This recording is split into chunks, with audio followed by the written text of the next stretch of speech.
अब देखें बच्चों आगे।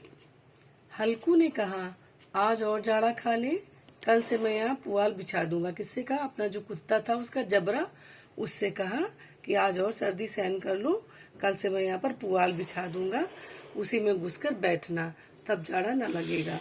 जबरा ने अपने पंजे से उसकी घुटनियों पर रख दिए और उसके मुंह के पास अपना मुंह ले गया। हल्कू को उसकी गर्म सांस लगी। चिलम पीकर हल्कू फिर लेटा और निश्चय करके लेटा कि चाहे कुछ भी हो, इस बार सो जाऊंगा। पर एक क्षण में ही उसके हृदय में कंपन होने लगा। कभी इस करवट लेटता, कभी उस करवट पर। जाड़ा किसी पिशाच की भांति उसकी छाती को दबाए हुए था, यानी इतना ज्यादा ठंडा था उस समय कि वो किसी भी तरह से सो नहीं पा रहा था।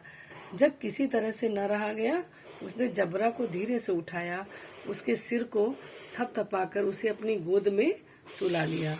कुत्ते की देह से न जाने कैसी दुर्गंध आ रही थी, पर वह उसे अपनी गोद से चिपटाए हुए ऐसे सुख का अनुभव कर रहा था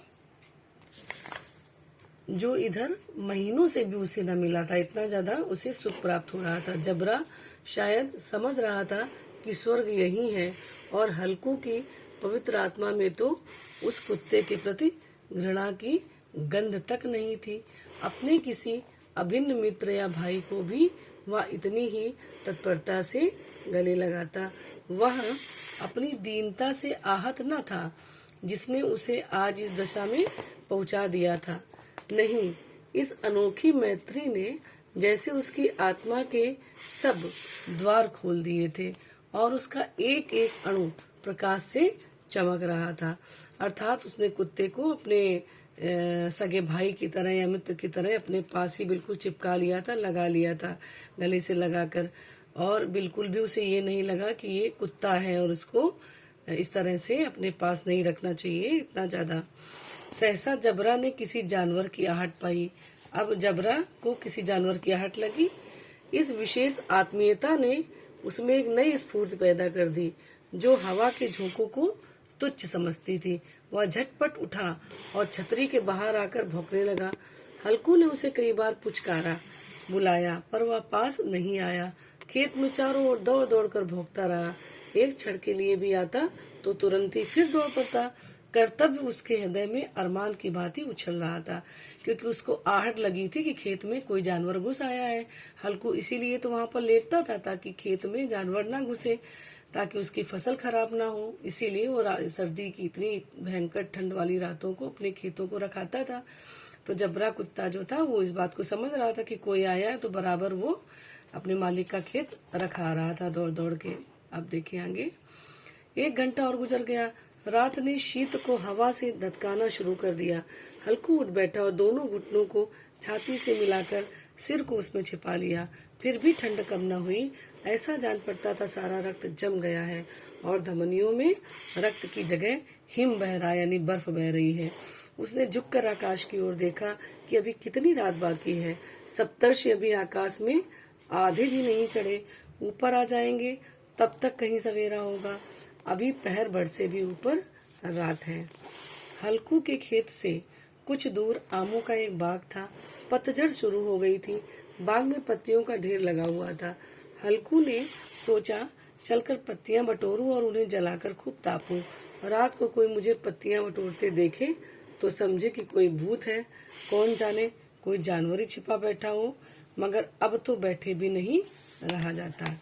उसने पास के अरहर के खेत में जाकर कई पौधे उखाड़ लिए और उनकी एक झाड़ू बनाकर हाथ में सुलगाता हुआ उपला के लिए बगीचे की तरफ चला। उपला क्या होता है? कंडे जैसे होते हैं जो जानवर लोग, गाय आए गुजरती है तो उसकी जो गोबर होता है उससे बनते हैं।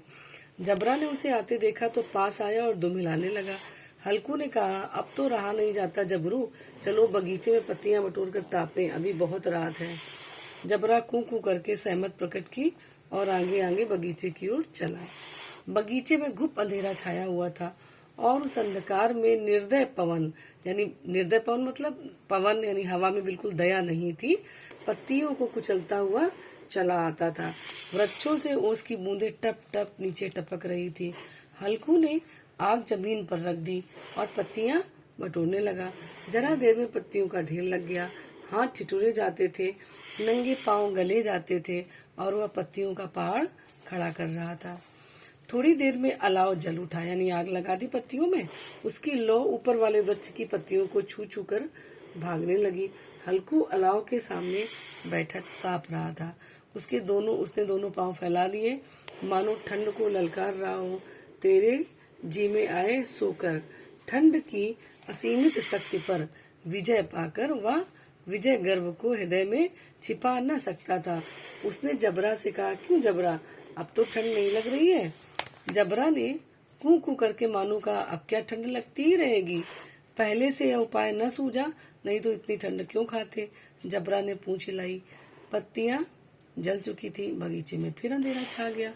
राख के नीचे कुछ आग शेष थी, जो हवा का झोंका आ जाने पर जरा सी जाग उठती थी, पर एक क्षण में फिर आंखें बंद कर लेती थी। यानी राख जो है, पत्तियां तो जल चुकी थी, हल्की फुल्की राख थी, तो थोड़ा सा हवा चलने पर थोड़ी सी सुलग जाती थी, फिर खत्म हो जाती थी। हल्कू ने फिर चादर ओढ़ ली और गर्म राख के पास बैठा हुआ एक गीत गुनगुनाने लगा। उसके बदन में गर्मी आ गई थी, पर ज्यों ज्यों शीत बढ़ता जाता था, उसे आलस्य दबाए लेता था। जबरा जोर से भौंककर खेत की ओर भागा। हल्कू को ऐसा मालूम हुआ कि जानवरों का एक झुंड उसके खेत में घुस आया है। शायद नीलगायों का झुंड था। उनके कूदने और दौड़ने की आवाजें साफ कान में आ रही थी।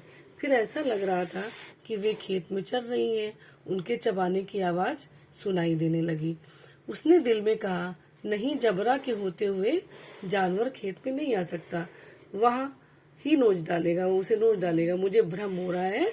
कहा, अब तो कुछ नहीं सुनाई देता, मुझे भी कैसा धोखा हुआ। उसने जोर से आवाज लगाई, जबरा जबरा। इस वीडियो में इतना ही। आगे के वीडियो में हम लोग आगे की स्टोरी को कंप्लीट करेंगे। वो बहुत तेज आवाज देता है कुत्ते को, क्योंकि उसे लग रहा होता है कि शायद खेत में कोई चल रहा है।